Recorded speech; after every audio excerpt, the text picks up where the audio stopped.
নমস্কার। বেশ কিছু টেনেন্ট কয়েকদিন ধরে একটা কোশ্চেন করছেন যে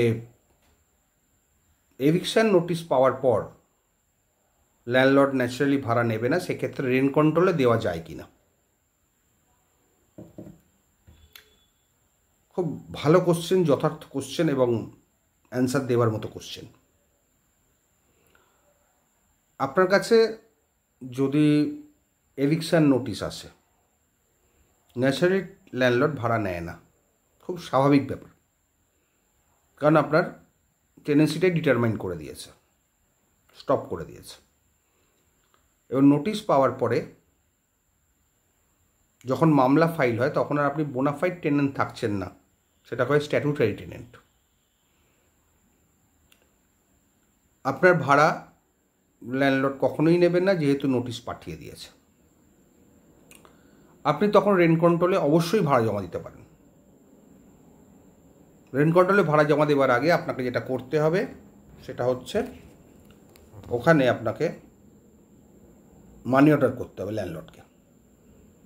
যে মাসের ভাড়া সেই পরের মাসের 15 তারিখের মধ্যে, অথবা যদি অ্যাডভান্স ভাড়া দেওয়ার ব্যাপার থাকে তাহলে সেই মাসের ভাড়া সেই মাসের 7 তারিখের মধ্যে, যেরকম আপনার এগ্রিমেন্টে লেখা আছে, মানি অর্ডার করতে হবে। মানি অর্ডার যথারীতি রিফিউজড হয়ে আসবে, যবে থেকে রিফিউজড হয়ে এলো তবে থেকে আপনাকে 15 দিনের মধ্যে রেন্ট কন্ট্রোলের কাছে অ্যাপ্লিকেশন করতে হবে, অ্যাফিডেভিট ভেরিফিকেশন করে যে আমি ভাড়া যেতে ইচ্ছুক। এই ব্যাপারে আপনাদের সাহায্য করতে পারে যারা রেন্ট কন্ট্রোলের কাজ করেন, রেন্ট কন্ট্রোলের ক্লার্ক, যারা রেন্ট কন্ট্রোলে জমার কাজগুলো করেন তারা আপনাকে সাহায্য করতে পারেন। সেই মোতাবেক আপনি রেন্ট কন্ট্রোলে ভাড়া জমা দেবেন।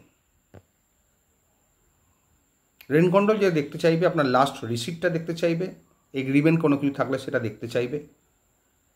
এবং একটা কথা মাথায় রাখবেন, যদি টেনেন্ট মারা যায় তাহলে তার 5 বছর অবধি রেন্ট কন্ট্রোল জমা নিতে পারবে। রেন্ট বিলে যার নাম আছে সে তিনি যদি মারা যান তারপরে কিন্তু রেন্ট কন্ট্রোল নেবে না। এটা গেল নোটিশ পাওয়ার পরে। কিন্তু যদি দেখেন এভিকশন স্যুট ফাইল হয়ে গেছে, সেক্ষেত্রে কিন্তু আপনি ভুলেও রেন্ট কন্ট্রোলে জমা আর দেবেন না। যতদিন অবধি দিয়েছেন। এটা কিন্তু মাথায় রাখবেন, এটা খুব টেকনিক্যাল ইস্যু, টেকনিক্যাল পয়েন্ট। অনেকেই ভুলগুলো করেন, দেখেছি আমি। অনেকে এই ভুলগুলো করার জন্য তাদের ডিফল্টার ট্রিট হয়ে যায়।